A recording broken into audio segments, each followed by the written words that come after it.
예, 여러분 안녕하세요. 국립한밭대학교 지능미디어공학과 박인규입니다. 한밭대학교 공개 강의 프로그램 HCW 확률 및 랜덤 프로세스 확률 변수 프로그래밍 파트 1 3차시 강의를 시작하도록 하겠습니다. 앞선 2차시 강의에서 말씀드렸다시피 2차시 강의가 이 확률 변수 프로그래밍에서 확률적인 내용을 다루는 데 있어서 개발 환경을 저희가 살펴봤었는데 2차시 강의에서 매틀랩 온라인 개발 환경을 이제 다루는 도중에 잘 접속이 되지 않았습니다. 그래서 제가 이 3차시에서 좀 보충 설명을 하겠다라고 말씀드리면서 2차시 영상을 마무리했었는데요.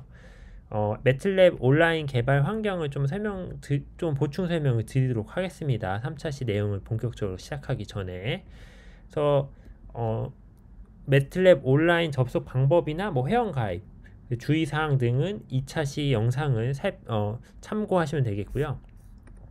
그래서 매틀랩 온라인을 실행을 하면은 여러분들이 보이시는 바와 같이 이런 화면을 보게 됩니다. 온라인을 실행해서 잘 접속이 되면은 제가 2차시 영상에서도 설명을 드렸지만 매틀랩 온라인의 경우 인터넷 그 환경에 따라서 좀 잘 접속이 안 되는 이런 경우도 발생을 하게 됩니다. 참고하시면 좋을 것 같고요. 그래서 이렇게 접속을 하게 되면은 먼저 가운데 가장 크게 보이는 게 명령창이라고 해서 커맨드 윈도우라고 또는 뭐 커맨드 라인 커맨드 윈도우라고 하는데 매틀랩이라고 하는 프로그래밍 언어는 뭐 C 언어와는 다르게 인터프리터 언어가 되거든요. 그래서 한 줄 한 줄이 바로바로 실행이 되는 언어이다라고 보시면 좋을 것 같습니다. 그래서 A는 1 이렇게 되면은 A의 1이 바로 삽입이 되고 A는 3 이렇게 되면은 A의 3이 아니라 B에는 3이죠. B에는 3 하면은 B에는 3이 바로 실행이 돼서 A 플러스 B를 하면은 A, B 연산을 바로 그 다음 줄에 연산을 해주는 이런 형태로 한 줄 한 줄 바로 실행이 되고 그때그때마다 어떤 뭐 저장되는 변수들이 여기 왼쪽 아래에 보면 작업 공간이라고 보이시죠? 마우스 커서에. 그래서 우리가 선언한 A 변수, B 변수, 그리고 A 플러스 B의 결과값이 자동적으로 answer이라고 하는 변수에 저장이 돼서 이런 식으로 4라고 하는 값으로 저장이 되고 여기 이제 보면은 그 변수의 클래스 형태가 나오는데 기본적으로 더블형으로 저장이 됩니다. 더블형으로 저장이 되고요. 그 다음에 작업 공간 위에는 이제 파일이라고 이렇게 되어 있는데 여러분들이 이 매틀랩 프로그래밍 언어를 이제 접하시게 되면은 이제 어떤 걸 알 수 있냐면은 인터프리터 언어이기 때문에 한 줄 한 줄 명령어로 실행을 해서 사용되는 게 편하고 좋기도 하지만 결국에는 복잡한 현상을 이 매틀랩 언어로 하나하나 구현을 하려고 하다 보면은 명령어들을 모아서 실행을 해야겠죠. 그 명령어들을 모아서 실행하는 거를 매틀랩에서는 그러니까 예를 들어서 우리가 C 언어를 기준으로 치면은 2차시 영상에서 공부했었던 리플에서 이제 main.c 이런 파일들을 예를 들어 생각해 보면은 매틀랩에서도 비슷한 기능이 당연히 있고요. 이제 이게 스크립트라고 하는 파일로 이제 생각하시면 되겠습니다. 그래서 새로 만들기 스크립트 아까 보셨죠? 여기 홈에서 보면은 여기 왼쪽 위에 새 스크립트를 누르면은 방금처럼 이렇게 가운데 창이 뜨면서 untitled라고 하는 그러니까 제목 없음인 거죠. 이런 형태가 뜨면서 우리가 명령어를 한꺼번에 모아서 얘를 이제 한꺼번에 저장해서 사용을 할 수 있게 됩니다. B는 3 A 플러스 B 이런 식으로 하면은 아까 했었던 거를 그대로 요 세 가지 명령어들을 명령창에서 한 줄 한 줄 쓰는 게 아니라 이제 한꺼번에 모아서 쓸 수 있다. 여기 아래는 명령창이 있고 위에는 스크립트가 보이게 되는 거죠. 자, 그리고 하나 더 좀 보충으로 설명을 해드리면은 명령창에서 이렇게 명령어들이 보이는 거를 다 지우고 싶으면 CLC를 누르면 되고요. 명령창이 깨끗해지죠. 그리고 그 스크립트를 실행하기 위해서는 우선 저장을 해야 되는데 기본적으로 untitled 제목 없음으로 저장이 되는데 이렇게 저장하기는 Ctrl S를 누르면 되거든요. 윈도우에서는 맥 OS 기준으로는 커맨드 S를 누르면 되고 그러면 이렇게 저장하기가 나오고 HCW 그냥 제가 임의로 2024 테스트로 해볼게요.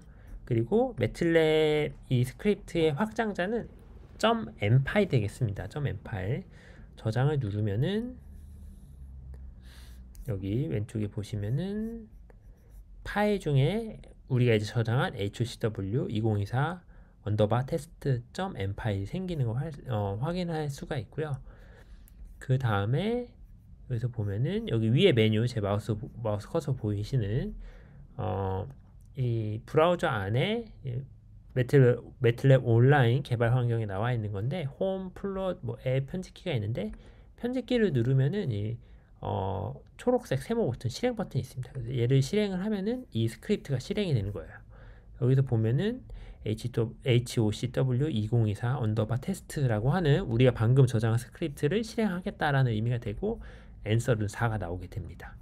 아까와 다르게 A에 1이 저장되고 B에 3이 저장되고 그 결과가 바로바로 출력이 되지 않았는데 스크립트를 보시면은 이 콜론을 사용하게 되면은 그 결과 값들이 커맨드 라인의 명령 창에 출력이 되지 않는 것을 확인할 수가 있습니다. 그래서 여기서 A 플러스 B의 결과를 C에 저장하고 싶다라고 하면은 이렇게 만약에 바꿔서 써보면은 C는 4라고 하는 형태로 앤서는 4가 아니라 C는 4라고 하는 형태로 이렇게 저장이 되는데 만약에 여기 끝에 이제 세미콜론을 이렇게 붙여주게 되면은 얘 같은 경우에는 밑에 보시면은 아무 결과 없이 이렇게 출력이 되는 걸 확인할 수가 있습니다.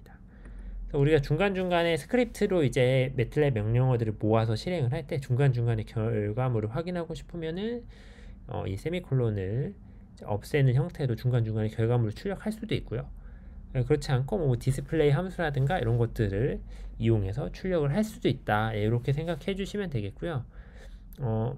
매틀랩과 관련된 기본적인 명령어들은 여러분들이 이제 뭐 온라인에서 좀 쉽게 찾아볼 수 있을 텐데 참고하시면 좋을 것 같고요. 우리 실습에서 사용되는 명령어들은 제가 조금 더 구체적인 실습을 할 때 조금 더 보충 설명을 해드리도록 하겠습니다. 그리고 매틀랩 온라인 편집기는 좀 여러 가지 좋은 기능을 제공을 하는데요. 예를 들어서 이 세 번째 줄에 세미콜론을 없애보도록 하겠습니다.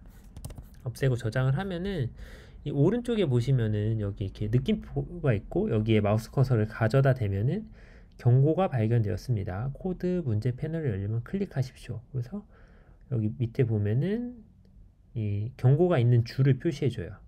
그래서 라인 3, 세 번째 줄에 보면은 스크립트의 출력물을 숨기려면 명령문 다음에 세미콜론을 추가하십시오. 라고 되어 있고 일단은 스크립트 명령을 하는 데 있어서 결과들이 어떤 명령어들이 많다라고 가정했을 때 결과들이 하나하나 출력되면은 코드 속도가 느려지고 또 뭔가 지저분해지기 때문에 이런 것들을 숨기라고 권장을 하는 거죠. 그래서 뭐 꼭 여기에 있는 어떤 경고를 없앨 필요는 없는데 일단은 그런 코드 스타일을 권장한다라고 생각해 주시면 좋겠고요. 그래서 경고 같은 경우에는 여러분들이 수정하지 않아도 실행이 잘 되는데 가끔 에러가 뜰 경우가 있어요. 그래서 세미콜론을 없애면은 이런 식으로 느낌표 하나만 뜨는데 만약에 뭐 B를 없앤다 라고 하면은 이런 식으로 빨간색 느낌표로 바뀌죠. 그럼 오류가 발견되고 이렇게 되는 경우에는 코드 자체가 실행이 안 되기 때문에 오류는 꼭 고쳐줘야 되는 거고 주의는 경고 같은 경우에는 좀 코드 스타일을 바꾸는 걸 권장한다 이렇게 생각해 주시면 좋겠습니다. 그리고 일단은 기본적으로 매틀랩 온라인 환경에서 매틀랩이라고 하는 게 인터프리터 언어이다라는 걸 좀 설명을 드렸고 인터프리터 언어에서도 명령어들을 모아서 실행시키기 위해서는 스크립트라고 하는 개념을 이용을 하면 된다라는 걸 설명드렸고 스크립트를 저장하는 방법 그리고 그걸 실행하는 방법 매틀랩에서 기본적인 명령어들에 대해서 좀 설명을 드렸습니다. 그래서 매틀랩 온라인 환경에서 추가적으로 몇 가지 더 설명을 드리면요. 여기 지금 편집키가 선택이 되어 있는데 위에 메뉴에서 보면은 홈을 다시 누르고요. 새로 만들기에서 새로 만들기 플러스 버튼에서 제일 아래 폴더를 누르면은 새 폴더를 만들 수가 있고 거기에 제가 명령어로 타이핑을 해서 HOCW 2024를 한번 폴더를 새롭게 만들어 보겠습니다. 이 폴더 안에서 뭔가 제 폴더를 더블 클릭하니까 HOCW 2024 폴더 안으로 들어온 거고 여기 안에서 우리가 이제 실습하는 코드를 관리할 수도 있다. 이제 만약에 위로 올라가고 싶으면은 여기 위에 제가 지금 마우스 커서 보이시죠? 매틀랩 드라이브, 여러분의 매틀랩 온라인 드라이브가 되겠습니다. 이거를 클릭하시면은 바로 위로 올라가게 되고요. 여기서 뭐 방금 우리가 만들었던 스크립트 파일 HCW 2024 언더바 테스트 m 파일 같은 경우를 이렇게 옮겨주는 것도 가능하다. 폴더 안으로. 네. 그러면은 여기 폴더를 다시 눌러보면은 여기 파일이 들어가 있죠. 그리고 스크립트에 닫아주면 이렇게 되고요. 스크립트 다시 열면은 네, 스크립트가 이렇게 열리는 것을 확인할 수 있다. 네, 이렇게 생각하시면 되고, 그래프 그리는 거는 제가 실습할 때 다시 한번 설명을 드리겠고, 그 매틀랩 온라인 개발 환경 2차 시에서 좀 설명 못 드렸었는데, 매틀랩 온라인 개발 환경을 키게 되면은 여러분들이 이런 화면을 보게 될 거고요. 명령창의 의미, 스크립트의 의미, 파일을 관리하는 방법, 기본적인 명령어 실행 방법에 대해서 좀 설명을 드렸고, 우선은 그 여러분들이 뭐 일단 하나의 프로그래밍 언어를 알고 있다. 예를 들면 뭐 C 언어를 알고 있다, 파이썬을 알고 있다, 자바를 알고 있다라고 하면은 매틀랩을 처음 배우는 거라고 하더라도 기본적인 명령어의 형태는 비슷하기 때문에 일단은 어렵지 않게 좀 찾을 수 있을 거다라고 생각하시면 되겠고요. 네, 모르는 어떤 매틀랩 함수들은 여기 앞에 예를 들어서 구글에다가 매틀랩 치고 fprint f 이런 식으로 치면은 여기 제 위에 보이시는 것처럼 매틀랩 fprint f 그래서 매틀랩에서 사용하는 함수의 사용법이 매틀랩 그 페이지에서 사용법을 제공하고 있습니다. 어떤 식으로 사용하는지 예제와 함께 제공하고 있기 때문에 이런 것들을 잘 활용해 주시면 좋을 것 같습니다. 우리 수업에서 사용되는 거는 제가 실습을 진행을 할 때 다시 한번 같이 설명을 드리도록 하겠고, 이제 다시 3차 시 강의 자료로 넘어와서 본격적으로 3차 시 내용에 대해서 좀 설명을 드리도록 하겠습니다. 자, 이제 3차 시에서는 우리가 이제 어떤 거를 공부를 할 거냐면요. 컴퓨터에서 난수라고 하는 거를 만들어내는 방법에 대해서, 컴퓨터가 난수를 만들어내는 방법에 대해서 같이 공부해 보도록 하겠습니다. 우선은 여러분들이 난수라고 하는 게 조금은 생소할 수도 있을 텐데, 난수를 말하기에 앞서서 컴퓨터를 먼저 얘기를 해볼게요. 컴퓨터라고 하는 거는 영어로 이제 컴퓨터라고 적혀 있는데, 이 컴퓨트, 계산하다라고 하는 영어 단어에서 이제 유래된 단어라고 보시면 되겠고요. 컴퓨트라고 하는 영어 단어가 계산하다이잖아요. 컴퓨터라고 하는 거는 계산하는 기계라고 보시면 될 것 같아요. 그래서 어떤 입력값을 받아서 계산을 빨리 해주는 기계이고, 이게 어떻게 동작을 하냐면요. 컴퓨터 회로가 복잡하게, 이제 어떤 회로가 컴퓨터 안에 복잡하게 이제 실려 있는 거고, 이 회로라고 하는 거는 어떤 전기적 신호가 있냐 없냐, 그 신호가 어떤 전기 신호가 어떤 회로의 어떤 선을 지나가냐 아니면 지나가지 않느냐에 따라서 데이터가 있다 없다, 데이터 1이냐 0을 구분을 하게 되는 겁니다. 네, 이렇게 지금 현재까지 컴퓨터는 그렇게 만들어지고 움직이게 되어 있는데, 그렇기 때문에 사실상 컴퓨터는 전기 신호가 있냐 없냐만을 구분할 수가 있는 거고, 그 회로들을 엄청나게 복잡하게 구성을 해서 어떤 주어진 입력에 대해서 어떤 출력값을 계산해주는 계산기라고 보시면 됩니다. 그래서 뭔가 이렇게 엄청 랜덤하게 예측 불가능하게 만들어내는 거는 사실상 불가능하다. 빨간색에 나와 있는 것처럼 일반적인 컴퓨터는 기본적으로 난수라고 하는 걸 만들 수 없다. 여기서 난수라고 하는 거는 뭐냐면은 랜덤 넘버, 어떤 임의의 수라고 생각하시면 되겠습니다. 우리가 예측 불가능한 임의의 수. 컴퓨터는, 근데 여러분들이 이제 컴퓨터 프로그래밍을 해보면서 뭔가 이제 랜덤한 숫자들을 함수 같은 것들을 활용해서 라이벌이나 또는 함수를 이용해서 만들어내는 경험이 있거나 아니면 그럴 수 있다라고 알고 계실 텐데요. 실제로 컴퓨터가 이런 난수를 어떻게 만들어내냐면은 이 파란색에 써져 있는 내용처럼 실제 컴퓨터가 만들어내는 난수 같은 경우에는 진짜 난수가 아니라 의사 난수라고 해서 이제 수도 랜덤 넘버라고 부릅니다. 이제 줄여서 PRN이라고 부르고, 2차 시 강의에서 우리가 리플에서 프로젝트 만들 때 이렇게 PRN이라고 제가 붙여서 만들었죠. 프로젝트 타이틀을. 그래서 컴퓨터에서는 실제 난수가 아니라 실제 난수와 매우 유사한 수열을 만들어낸다. 이 수열이라고 하는 거는 정해진 규칙에 따라 숫자가 나타나는 건데 이걸 굉장히 복잡하게 만들면은 이제 컴퓨터 이제 사람 입장에서는 이게 어떤 규칙이 있는 숫자들의 어, 나열이 아니라 완전 이제 난수처럼 어떤 임의의 숫자들의 나열로 보인다라는 거죠. 그래서 이거를 의사난수라고 부르고요. 그리고 컴퓨터는 이 의사난수를 만들어내는 어떤 알고리즘, 방법론이 있다. 여러 알고리즘이 존재한다. 의사난수 생성기를 이제 PRN 제너레이터 그래서 PRNG라고 부른다라고 생각해 주시면 되겠습니다.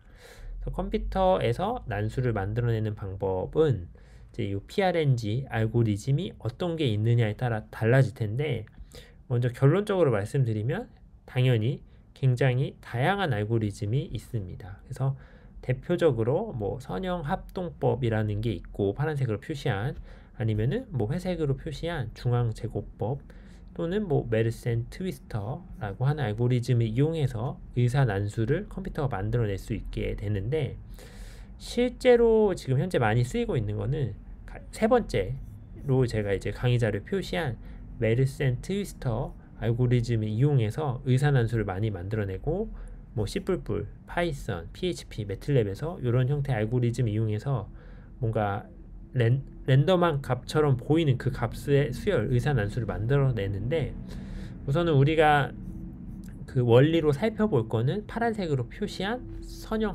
합동법이 된다.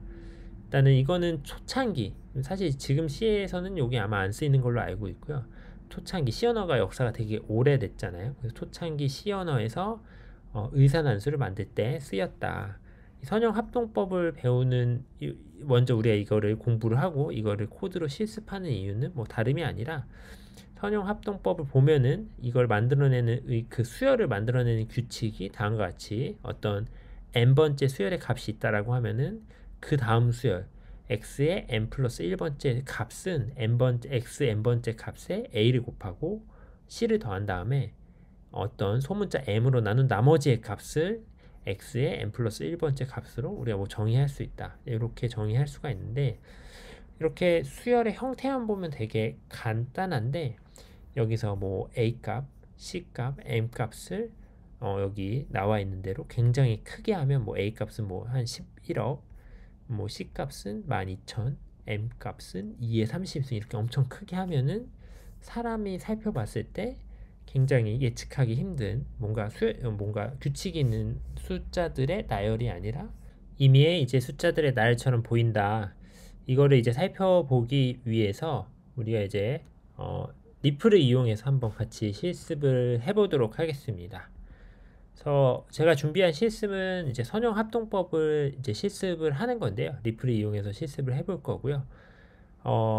주어진 A하고 C하고 M의 값 앞서 페이지에 있는 지금 현재 여러분들이 보는 이 강의 자료에 A하고 C하고 M의 값을 보게 되면은 규칙성이 잘 안 보이기 때문에 두 가지 케이스를 좀 비교해 볼 건데요.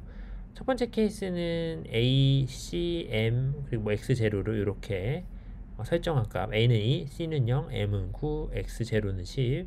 두 번째 케이스는 굉장히 간단한 경우가 되겠죠 아무래도. 왜냐하면 이제 M으로 나눈 나머지를 그 우리가 수열의 값으로 설정을 하는데 이렇게 될 경우에 이제 m이 9이기 때문에 나눈 나머지는 0, 1, 2, 3, 4, 5, 6, 7, 8밖에 안 나오겠죠. 반면에 케이스 2는 물론 이제 앞선 페이지에 나와 있는 실제 옛날에 C 언어에서 사용됐던 A하고 C하고 M의 값보다는 훨씬 작은 값이지만 케이스 1과 비교했을 때는 값이 훨씬 복잡해졌죠. A는 112, 뭐 C는 77, M은 119, X0는 11대의 결과를 비교해 볼 겁니다. 물론 이제 여러분들이 강의 자료를 갖고 있다라고 하면은 이미 그 결과를 알겠지만 당연히 우리 예상과 일치하게 케이스 1이랑 케이스 2는 이제 전혀 다르게 나옵니다. 케이스 1은 이제 뭔가 반복되는 그 경향성이 어느 정도 보이고 뭔가 규칙성이 있을 것 같다라는 이제 그 느낌이 보이는데 케이스 2만 되더라도 그 경향성이 잘 안 보인다. 그래서 이걸 하나 같이 한번 살펴볼 텐데 이제 인터넷에 접속해서 리플로 들어가면 됩니다. 2차 시 강의 때 만들었었던 C 언어 프로젝트로 들어가면 되겠고요. 보시게 되면은 다음과 같이 이 프로젝트로 들어가면 되겠고, 제가 좀 몇 가지 라이브러리를 더 추가를 해놨고요. 이제 수업 준비를 하면서, 그리고 변수도 몇 가지를 일부러 초기 선언을 해놨습니다. 우선은 스탠다드 라이브러리 헤더를 추가를 했고, 그다음에 타임 헤더를 또 추가를 했습니다. 혹시 몰라서 이 상태에서 x0는 그 우리 수열 이미 난수의 초기 값이 되겠고, xn은 n번째 x값, xn1은 n 플러스 1인데 여기다 이제 플러스를 쓸 수가 없기 때문에 n1이라고 썼고요. a하고 c하고 m의 값은 이제 우리가 강의 자료에서 공부한 a하고 c하고 m의 값을 볼 수가 있겠고, i 값은 이 수열을 만들어내려면 이걸 여러 번 반복해야 되잖아요. 그때 포문에서 사용되는 인덱스 변수값이 되겠고, 우리가 몇 개의 샘플을 볼 거냐, 그래서 n 샘플 값은 우리 여기서 설정을 하면 되겠죠. 뭐 100개, 10개, 100개 이런 식으로. 그러면은 포문을 만들면 되겠죠. 포문으로 이제 네, 여기서 i는 0부터 i는 n 샘플보다 적게 하면 되겠죠. 그리고 i 플러스 플러스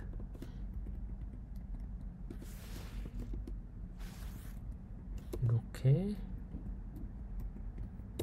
하면 되겠고,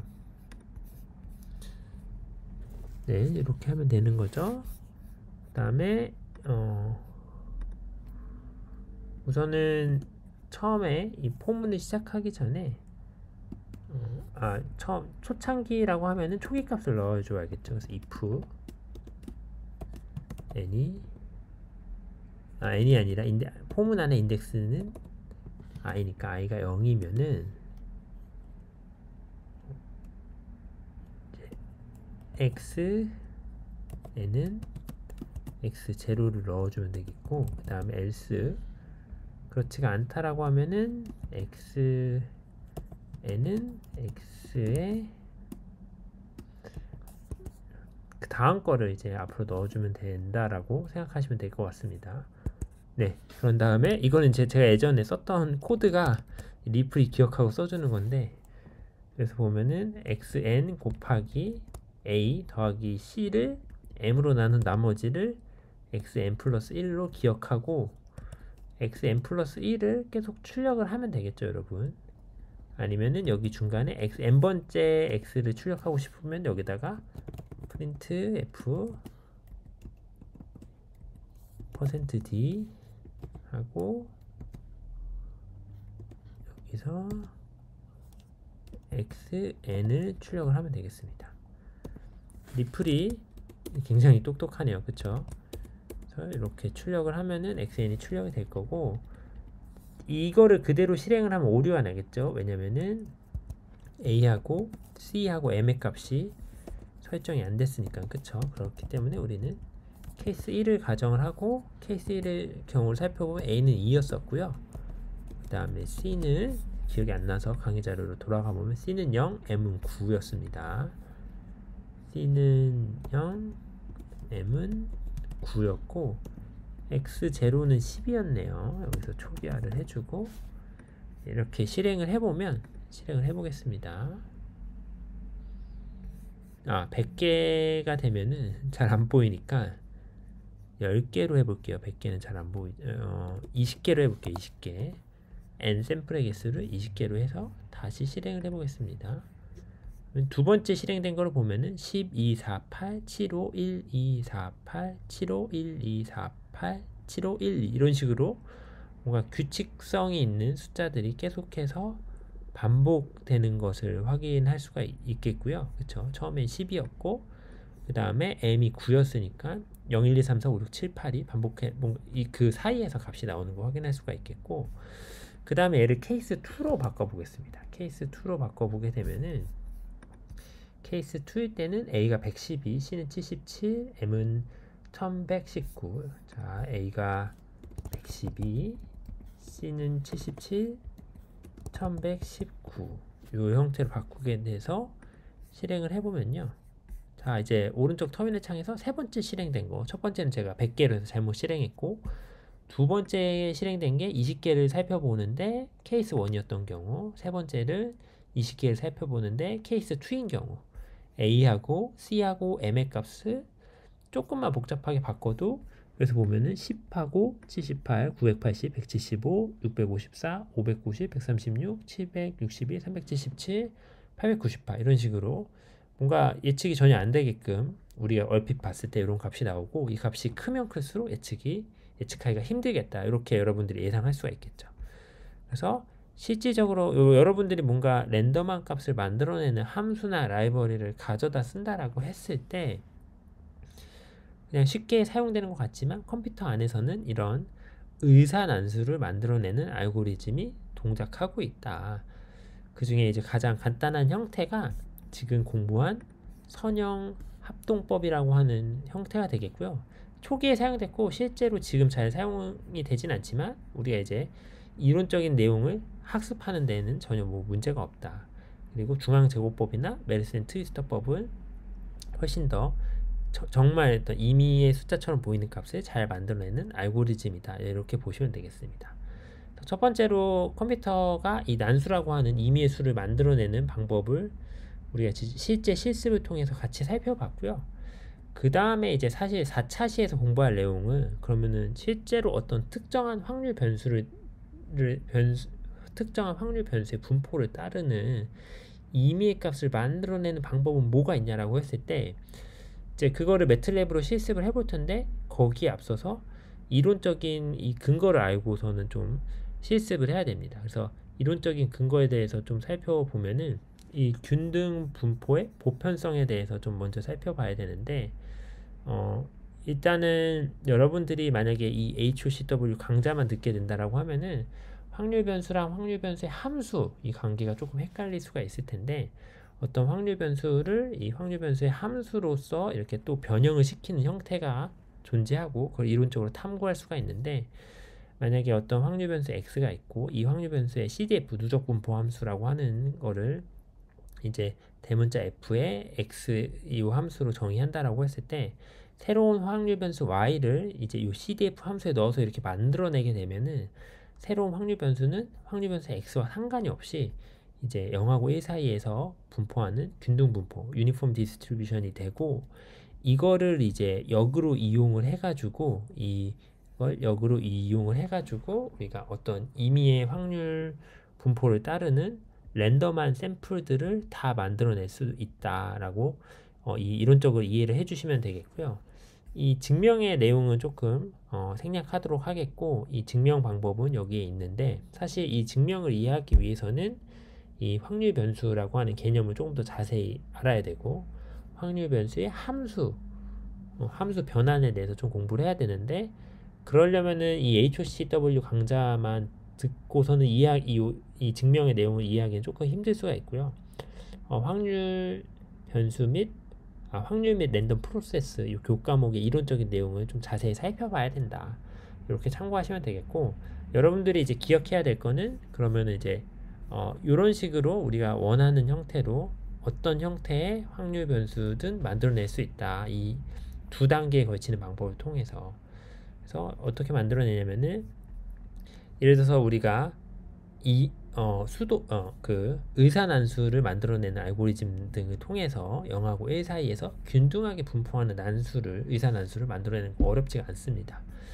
그런 형태로 의사난수를 만들어낸다라고 했을 때, 그런 어떤 난수값들을 예를 들어서 소문자 y1, y2, y3 해서 뭐 y100 이런 식으로 있다라고 하면은, 균등 분포를 따르는 유니폼 디스트리뷰션을 따르는 난수를 먼저 생성해야 되고요.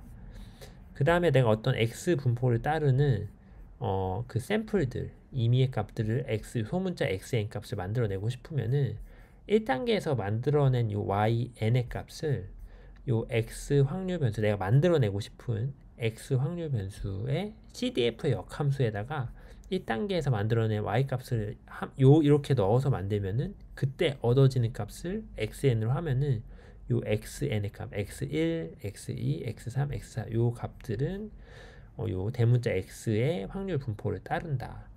그리고 이거를 이제 뭐 요렇게 확률 분포를 만들어내는 방법의 이론적인 근거가 되는 게 균등 분포의 이제 보편성이 된다. 이렇게 이제 기억을 해주시면 되겠습니다.